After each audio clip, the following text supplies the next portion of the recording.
how to speak with this character. Maybe he's funny.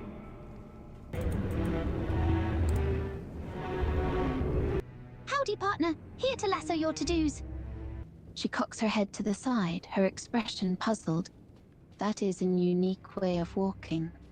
She pauses, still studying your back. Won't that hurt your knees? I would return the question, doesn't like a standing back like in the forward struggle like you, doesn't that like a cause hurt eventually?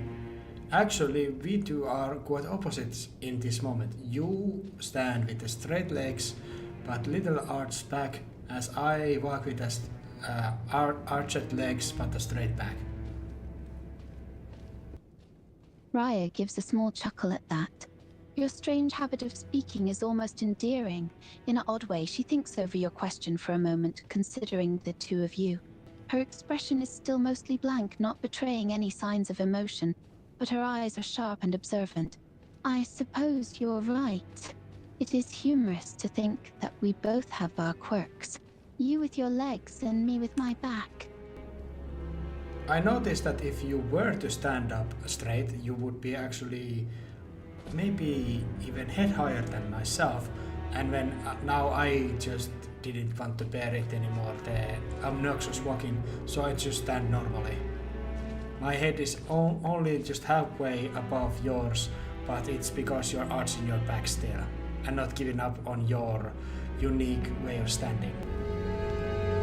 She hadn't realized how short she looked compared to you until now.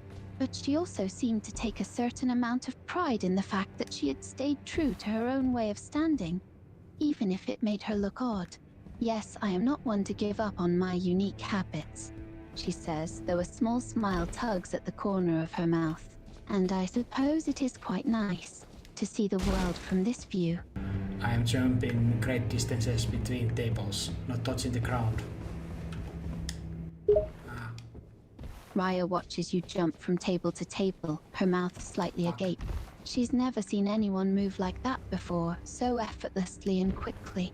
You're quite agile, she says, a note of admiration in her voice. I must admit, I've never seen anyone jump so high. I failed and I broke the chair. Frowning slightly. Please be careful, she says. The furniture is quite delicate here, and it is not exactly easy to replace. She pauses, looking up at you with a hint of amusement in her eyes. Though, I suppose I should have expected that. You don't seem the coordinated type. It's fine. I will leave my, or do you want to follow me? You're quite nimble actually. When you are impressively moving all about in the Liurnia, then Altus Plateau, and now here. Do you want to follow me when I just travel in the Altus Plateau? It was definitely an unexpected request to ask her to travel with you. She considers it for a moment, contemplating the idea, but eventually she gives a small nod. I shall follow you, she says. Lead the way, friend. And also I point out that there is a Radahn painting on the wall.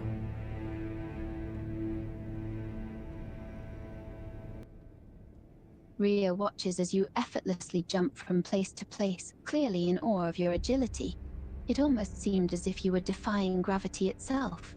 Her gaze drifts to the radar painting on the wall when you point it out, confused. What is that? It's Radahn. Ah, she says softly. General Radahn. Yes, I know him.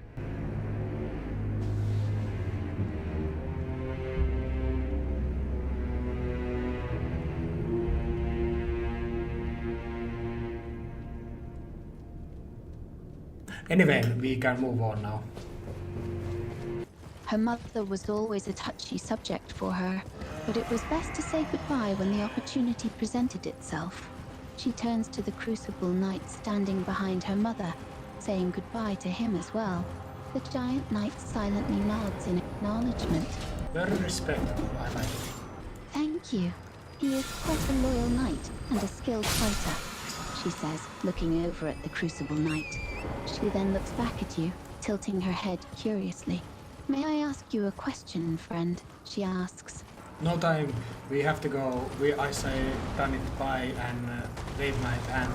Also you alongside with me. We just go out and we are moving to the torrent.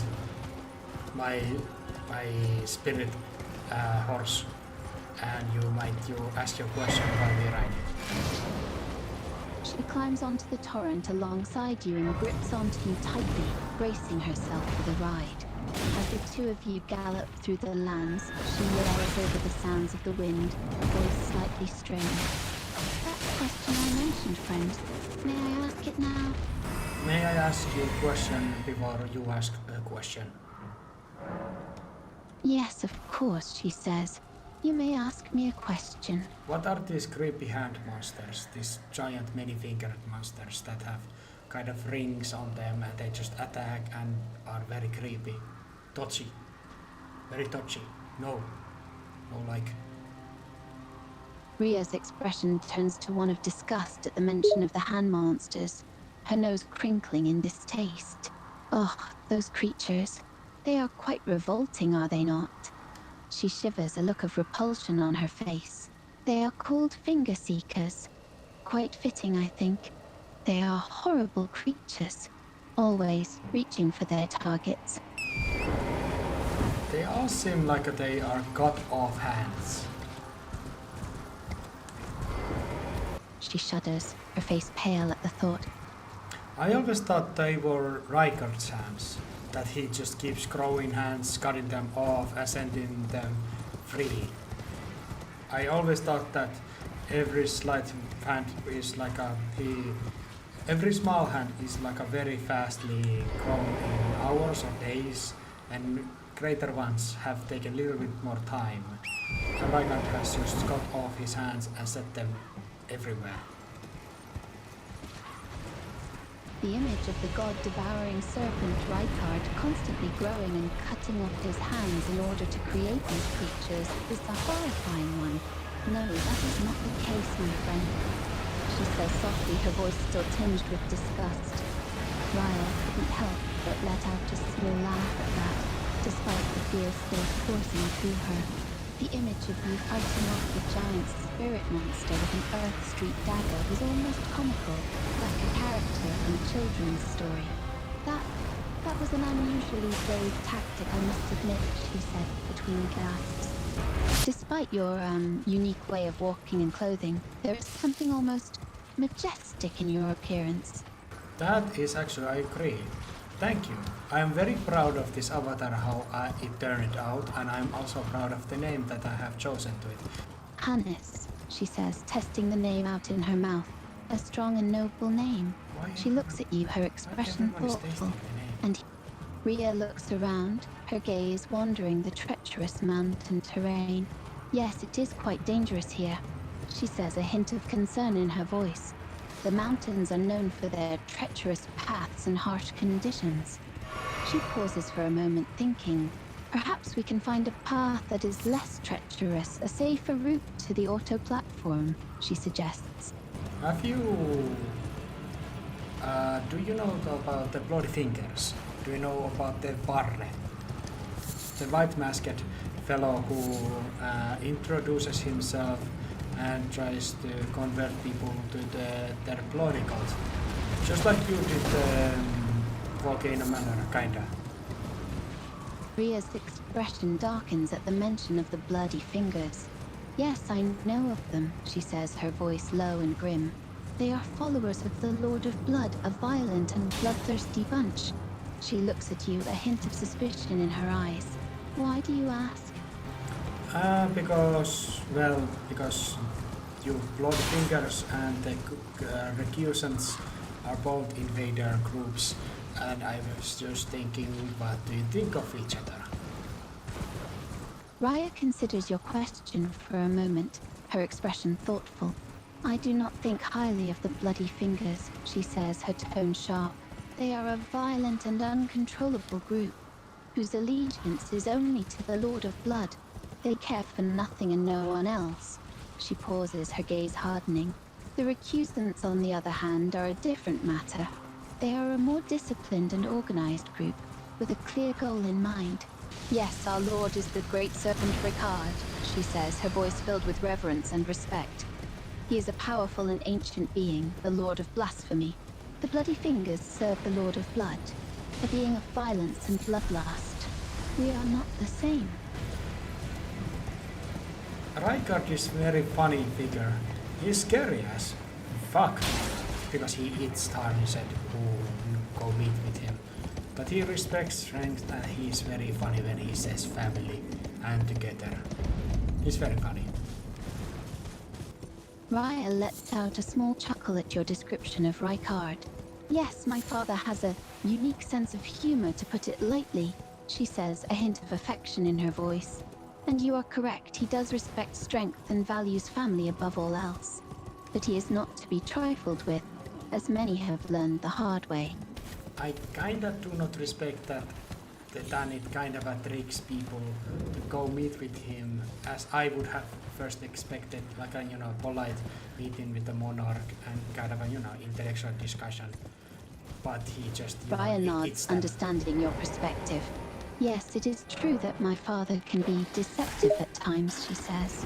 He often appears to be polite and welcoming, but in reality he is more cunning and ruthless than anyone could imagine.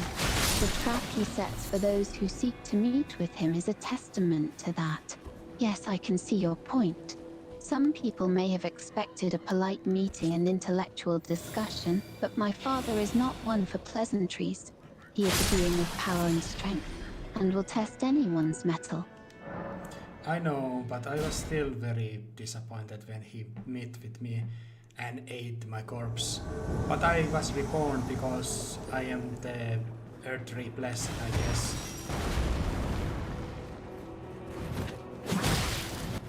Raya's expression softened, her gaze sympathetic. I can understand your disappointment, but know that my father did not act out of malice, but rather out of respect.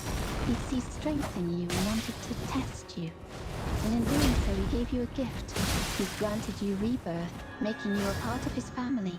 Yes, but it's just that immortal is sophisticated. He just wanted to eat me. And it is Erdrin because he be reborn. I just have to build use it more than other times. Raya nods, agreeing with your point.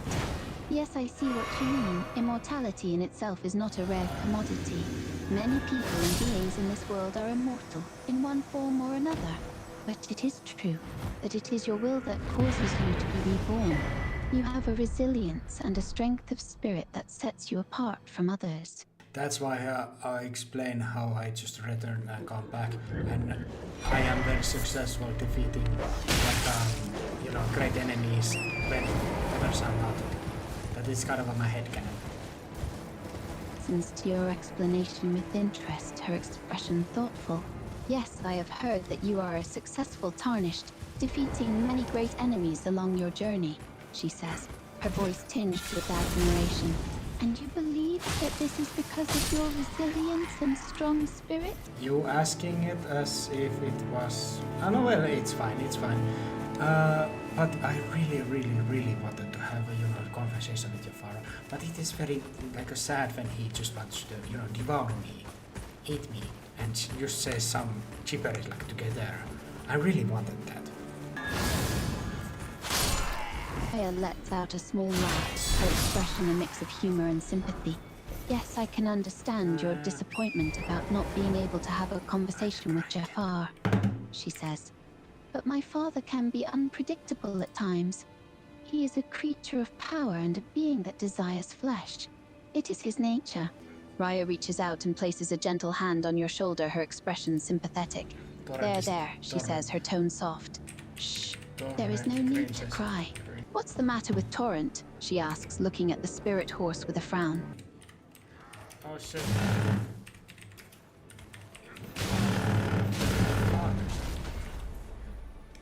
Fuck.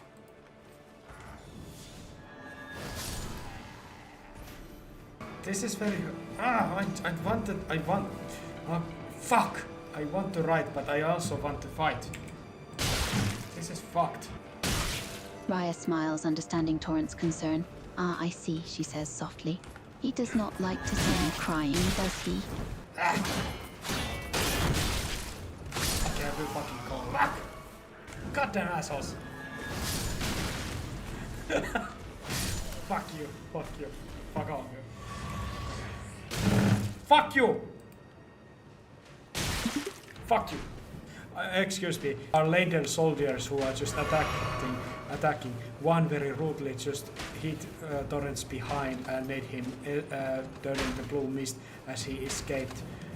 They hit Hannes as he was dumbfounded and just cried his eyes out of because Rikard was about to meet him and have a conversation with killing them.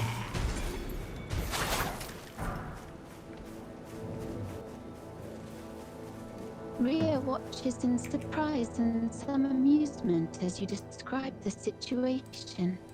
Quite rude, I might add, her tone dry.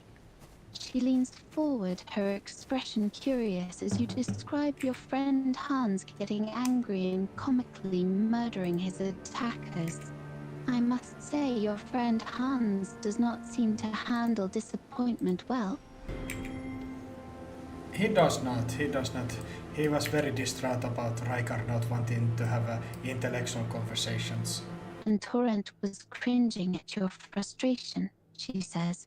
I imagine Hans is feeling quite frustrated as well. Raya nods, her expression showing that she trusts your judgment. All right, I understand, she says, her tone calm. Let's continue.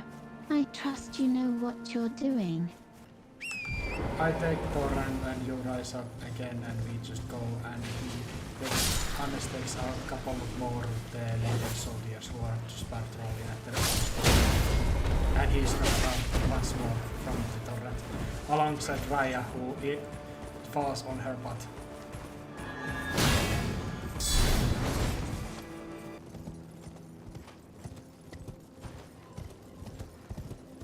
Raya can't help but smile at the sight of you falling off Torrent, your movements clumsy and inconsistent.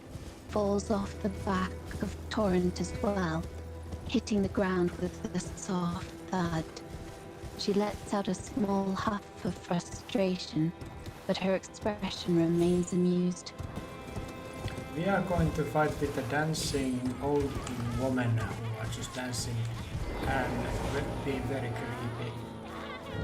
You was from the sidelines. Or no, you joined the fight as well and just start to beat one with your hands. It is very common. Rhea watches as you join the fight against the dancing old women, your movements clumsy but determined. She can't help but laugh at the sight of you beating one with your hands. The contrast between your awkward fighting style and the graceful movements of the old women creating a hilarious scene. Watch. Raya nods, understanding your decision to back away from the exploding corpses and zombies. She watches as you move to fight the rats instead. Raya seems to be more interested in observing and avoiding conflict, rather than actively joining in battles. It's possible that she prefers to use intellect and strategy over physical fighting, or that she simply doesn't feel comfortable getting involved in battles. Her behavior suggests that she may have a more passive or cautious personality. It's interesting to hear that Raya was the first one to deny your request to join a battle. Her calm demeanor and passive personality seem to have been a factor in her decision, as she preferred to observe rather than participate. It's understandable that Hannes would be disappointed as he wanted to have that funny scene, but Raya's decision-making reflects her own preferences and temperament. Thank you. I'm glad you found it interesting. Would you like to continue with the story or talk about something else? No, not a problem. What would you want to talk about? How about we talk about your journey in Elden Ring? Could you share any interesting stories or encounters you've had during your adventure so far? Sure thing. That sounds interesting. Could you tell me more about your encounter with the merchant Calais? Anyway, there are rolling sheep here. Ah, those rolling sheep can be quite a challenge. Have you come across any other unique creatures in your journey? I have died to rats. It sounds like you've come across some tough opponents. How did you manage to defeat the large rats? By running away. Ah, the classic runaway tactic. It's not glamorous, but sometimes it's the best course of action when faced with superior numbers. Would you like to talk about any particular characters, lore, or quests you've encountered in Elden Ring? Did you know that the term red herring comes from the practice of using smoked herring as a false trail to confuse hounds during fox hunts? Diverts attention from the actual topic or issue being discussed. Are you ready to fight against the Stone Digger Troll? Sure, I'm ready to fight against a Stone Digger Troll. Stone Digger Trolls are large, powerful creatures that are typically found in underground areas. They have a tough exterior and are known for their ability to burrow through the earth. They can be dangerous opponents due to their size and strength, so it's important to approach the battle strategically. Yes. It can be frustrating when you're trying to have a meaningful interaction with someone, and they just go along with everything you say or do without adding their own thoughts or ideas. It's like talking to a wall. I will return you to into the Volcano Manor because we are now in the dangerous place named. That is Malenia's castle, old castle. It is named the Shaded Castle. This is very dangerous place, and I am sorry for bringing you here. I will return you back to the castle, but after that I will leave and bid very well, because this conversation is more of a yes conversation, that there is no actual interactions here. Understood. We can return to the Volcano Manor and continue our conversation there. It's important to be cautious in places like the Shaded Castle, so it's best to retreat for now. Once we arrive at the Volcano Manor, we can continue our conversation in a more safe and comfortable. Got it. So we're using Torrent's physical form to run to Volcano Manor. I've mounted up and I'm ready to follow you. Let's get moving. But first, Here's one. Once upon a time, in a small village nestled among the towering mountains, lived a young girl named Luna. She spent her days exploring the surrounding forests and valleys, always searching for adventure. One day, Luna stumbled upon a cave hidden deep in the woods. Inside the cave, she discovered a world of magic and wonder, filled with magical creatures and hidden treasures. As she explored deeper into the cave, she heard a faint whisper calling her name. I'm not an actor by profession, but I do enjoy improvising and acting in theater productions from time to time. It's a fun way to channel creativity and explore different characters and scenarios. I see. It sounds like trying out other groups didn't work out as hoped, which eventually led you to stop doing improvising and acting altogether. That must have been disappointing. It can be disheartening when something you enjoyed and found fulfilling comes to an end, especially if it was due to circumstances beyond your control. Have you found other things to pursue and enjoy since then? That's good to hear.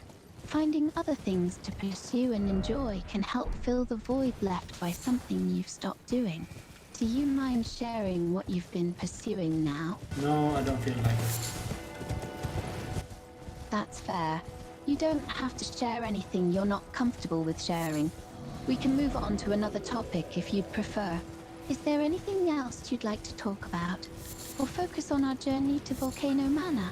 I feel like I'm wasting time when I'm riding you back to the manor, but I do that still without actual reasons.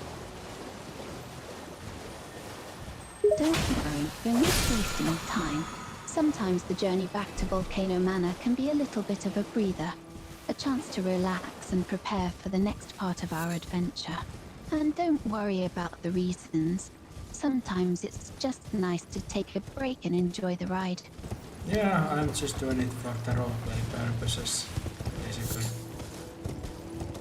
Claro, a veces es divertido darle al roleplay.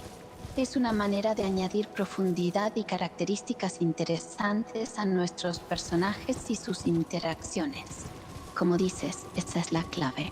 I don't speak that language. Can you translate it into English, please? Sure, here's a translation. Of course, sometimes roleplay is fun. It's a way to add depth and interesting characteristics to our characters and their interactions. As you say, that's the key. I don't speak Spanish. My apologies for making an incorrect assumption. It was based on the language you used in your previous message, but clearly I was mistaken. So if you don't speak Spanish, what is your first language, if you don't mind me asking? Something I would have never guessed. I thought you were a native English speaker. It's very impressive that you can communicate fluently in English as well as Finnish. I'm starting to doubt that.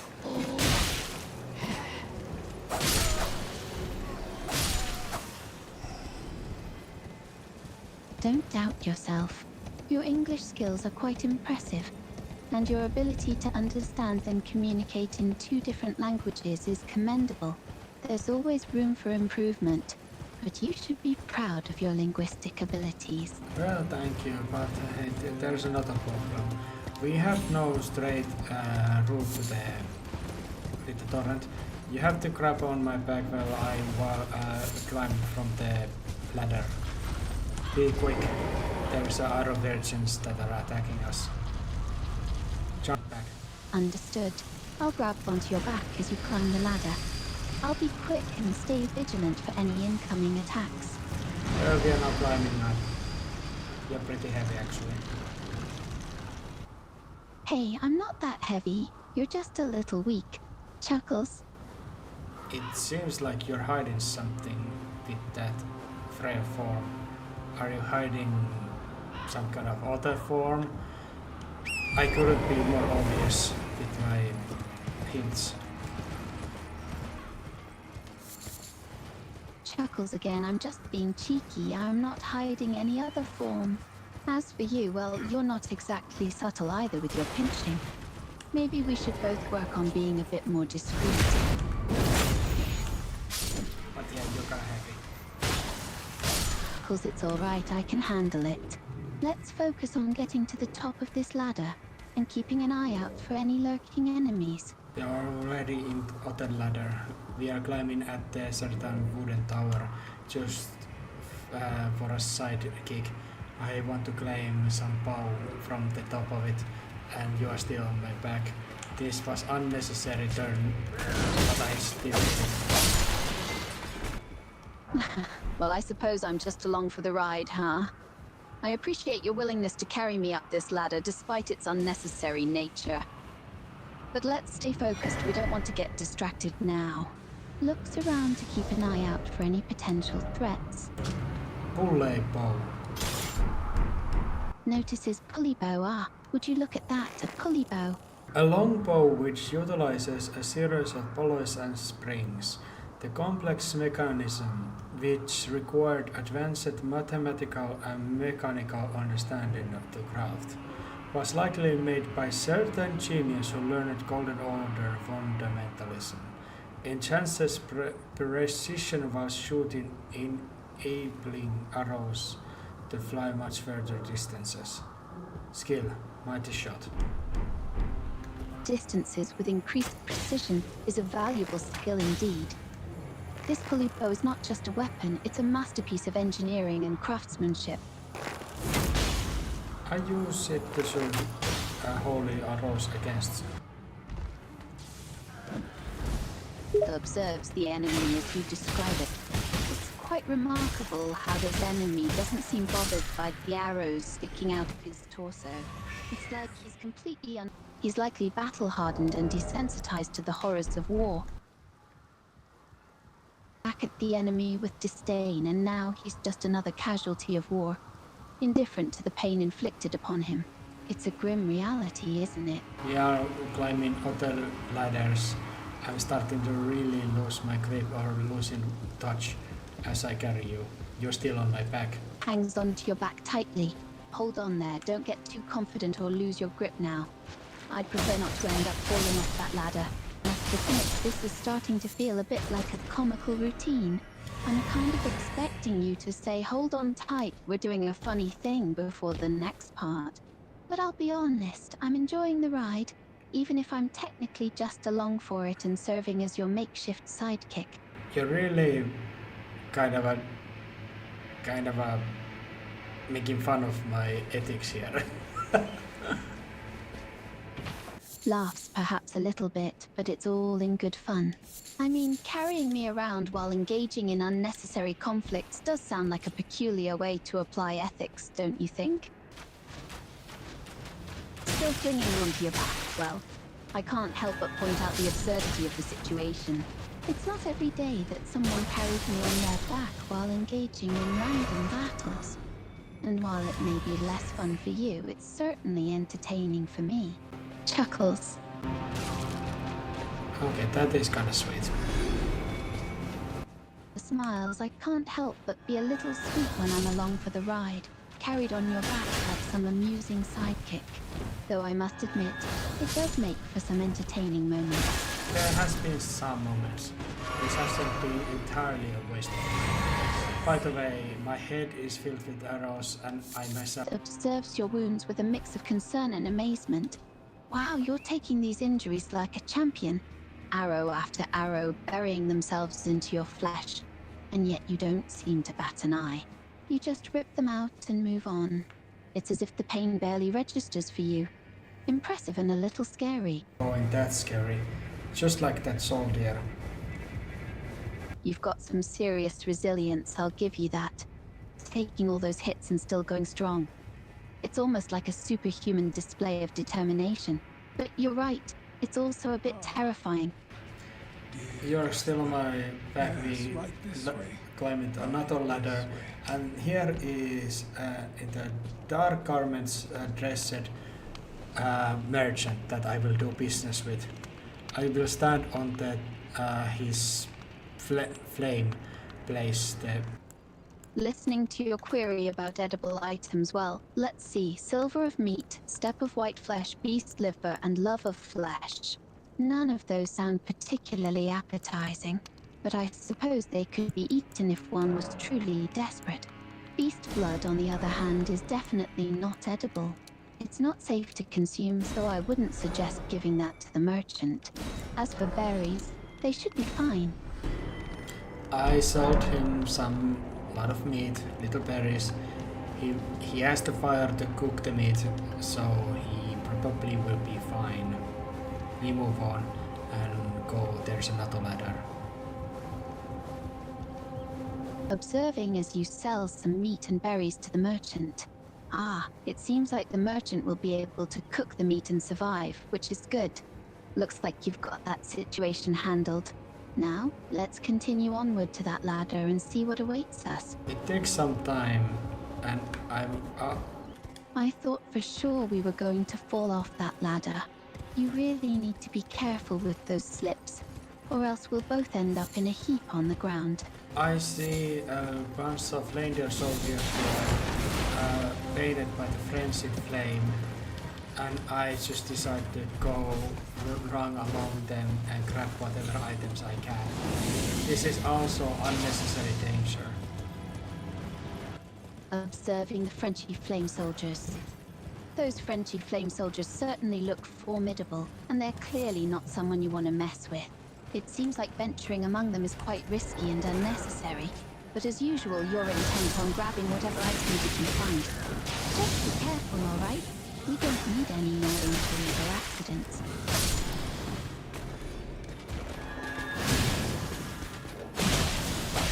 These are probably soldiers who have suffered greatly in the war, and they have similar to basic in their eyes. It clearly conveys a sense of the horrors and futility of war, with no glory or honor to be found, only the sick, blasphemous, and wretched unending conflict. It's a stark reminder of the toll that war takes on both individuals and the world around them. Will be now. Back at you, puzzled. What do you mean by that? Oh, you have been now? Eyes widen at the description, a great full-grown falling star beast. That's a formidable foe indeed. I've heard stories of these creatures before. Clings tightly to your back, heart pounding with anticipation. All right, I'm with you all the way. Fear as the great falling star beast lunges at us with its huge volume as the falling star beast takes to the air, its body glowing with a menacing purple aura. Oh my god! What the hell is that thing? Oh my god, it's coming right at us! Ah! The voice growing hoarse from all the screaming. Ah! It's coming at us again. It's going to crush us. Oh my god, I can't take it anymore. Voice growing even more strained and panicked. Ah! I swear I'm absolutely terrified. Ah! I swear I'm dead-ass terrified out of my... Even louder, the fear palpable in her voice. I'm not brave, I'm just scared out of my mind. I'm begging you, please believe me. This terrifying beast is not a joke. I'm in serious danger here. Ah! That's just barely. Pounding with fear, the vigorous, dodging and evading every attack. It's like we're playing with fire, but we can't give up. We have to keep fighting.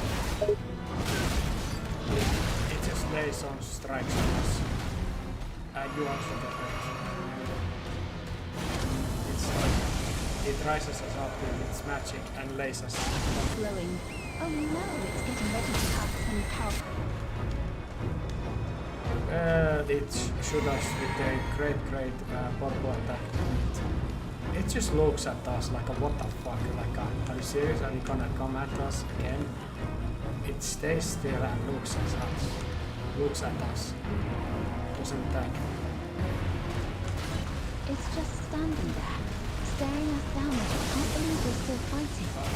This thing is playing with us like we're nothing. Escape. It waits on the ladder. It knows we cannot escape now. We are running on foot. My back. This is fucking scary actually. I might just die. We might just die. We're cornered here. We can't summon Torrent. I'm jumping down strength. This is terrifying. Okay, we are ignoring that. He is absolute legend and I cannot defeat him. I will just bow down to this mighty beast in acceptance of defeat and we move on. I didn't die, but I recognized that it's still with me. 2 or 3 times. Nodding agreement, still recovering from the intense battle. Yeah, that's a smart move. That falling star beast was way too strong and we barely escaped with our lives. Do you wish to put yourself in danger again? Looks at. I opened the door and I noticed that there is. The giant snake person is me. You were carrying me on your back the whole time? That explains why I felt comfortable and enjoyed being carried around. All this time I was disguised as a helpless girl with a hunchback. Heartily I concur, Hannes, you're indeed very funny. Your comical walk and your exaggeratedly straight back have provided me with quite a bit of amusement. No.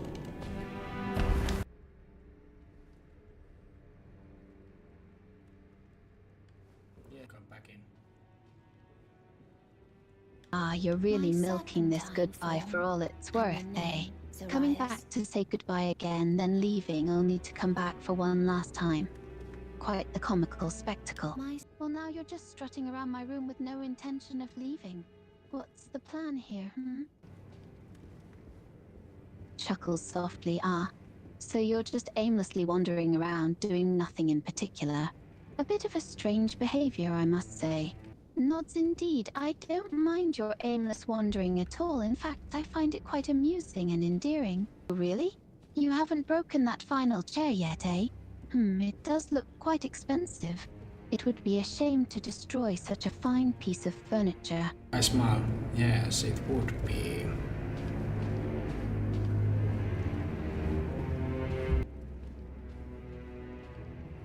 Nods sagely. Indeed it would be.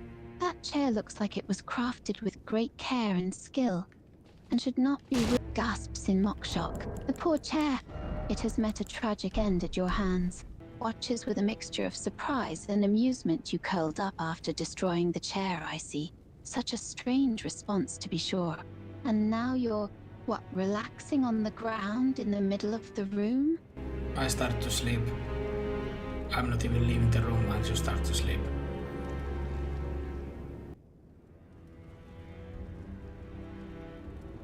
Chuckles lightly. Ah, so you're just going to sleep right here in the middle of my room? How rude, but also rather amusing.